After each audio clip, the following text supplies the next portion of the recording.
Nietzsche said you're meant to stand out, not fit in. Let's be honest, for years you've probably tried to follow the herd, believing that fitting in was the key to a happy life. You've silenced your own voice to feel accepted. You've nodded along in meetings even when you disagreed.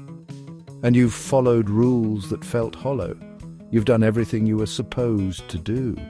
But what if that nagging feeling of being an outsider isn't a flaw but your greatest strength? A philosopher from the 19th century left behind a radical message that shows why embracing your uniqueness is the real path to power and self-creation. By the end of this, you'll understand why the world so often attacks those who choose this path, and how to find the courage to walk it anyway. There's a quiet pain that comes with conformity, a slow grinding down of the self that most of us don't dare to name. It's that feeling you get when you're surrounded by people, yet you feel completely alone. It's the exhaustion that comes from wearing a social mask day after day. From a young age, we're taught to follow the rules, color inside the line, and value the group's opinion over our own gut feeling. And society has a good reason for this.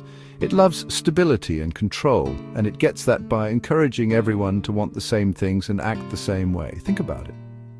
At family gatherings, maybe you downplay your ambitions to avoid making someone else feel insecure. At work, you might stay quiet about a bad idea because you know that challenging the group is risky. Social media bombards us with messages to conform, chase the same trends, and hold the same opinions.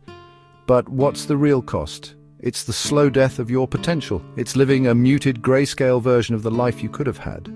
You follow a career path your parents approved of, marry the person society called a good match, and build a life that looks perfect on the outside but feels empty on the inside. Have you ever stopped to ask yourself, what outdated version of yourself are you still clinging to just because it's what everyone expects? What dreams have you sacrificed just to fit in? That discomfort you feel isn't a sign you're broken, it's a signal that you were meant for something more. And this is where the brilliant and controversial philosopher Friedrich Nietzsche comes in. He saw this societal pressure not as some harmless force for social good, but as a cage. He called its value system herd morality. This morality, he claimed, pulls a clever trick. It takes all the qualities of a powerful, independent individual, strength, pride, ambition, creativity, and labels them as evil.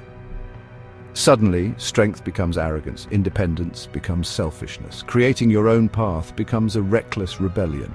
Herd morality loves mediocrity because an exceptional person is a threat to the comfortable status quo. As Nietzsche wrote, insanity in individuals is rare, but in groups, parties, and nations, it is the rule. To explain this journey, Nietzsche gives us a powerful metaphor, the three metamorphoses. The first stage is the camel. The camel is the spirit that wants to carry heavy burdens. It kneels down and asks, what is the heaviest thing? The camel is the good student, the obedient employee, the dutiful child. It finds honor in its endurance, carrying society's burdens into the desert. This is a necessary stage of learning discipline, but it's not the end of the road. So many of us remain camels our entire lives, never questioning the weight we carry, mistaking our endurance for a real purpose. If you recognize this struggle in your own life, if you feel the weight of the herd and refuse to settle for a life of quiet mediocrity, then join a community of people who are also forging their own path. Subscribe to this channel, because the journey to creating yourself is tough and we don't have to walk it alone. So how do we break free? How do we shed the weight that the camel carries? Nietzsche says that in the loneliest desert, a second change happens. The camel becomes a lion. The lion is the spirit of rebellion. It confronts the great dragon that represents all the thou shalts of history and culture.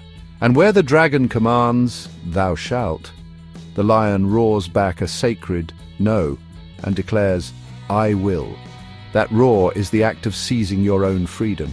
It's the rejection of outside values and the decision to become the master of your own life. But just saying no is only the first step. It clears the ground, but it doesn't build anything new. This leads to Nietzsche's ultimate solution, self-creation. He believed you must become the poet of your own life. Your life's meaning isn't something you find, it's something you create. You are both the sculptor and the marble, and your life is your greatest work of art. This is the true meaning of his will to power, Not a desire to dominate others, but the deep internal drive to overcome yourself, to grow, and to fully express your potential.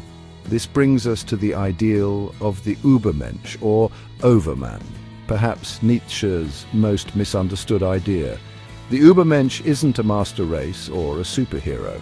It's the person who has overcome the herd, thrown off its morality, and found the courage to create their own life-affirming values. It's someone who has organized the chaos of their own passions and given style to their character. But this huge task of creation requires one final transformation. The lion, having cleared the path with its destructive no, must become a child. The child represents innocence and a fresh start, a self-propelling wheel. After rejecting the old values, the child offers a sacred yes to life, creating new values with playful, unburdened curiosity. The child doesn't just reject the world, it builds its own. This is the ultimate freedom, to not only stand apart from the herd, but to create a world of your own making. Let's be real. Nietzsche isn't offering an easy path. In fact, this journey is defined by struggle. The courage to be disliked is a badge of honor for those who dare to live boldly. To stand alone is to invite criticism, misunderstanding, and yes, loneliness. The herd doesn't like it when one of its own wanders off. It will try to pull you back and shame you into conforming. But Nietzsche's most profound insight might be his view on suffering.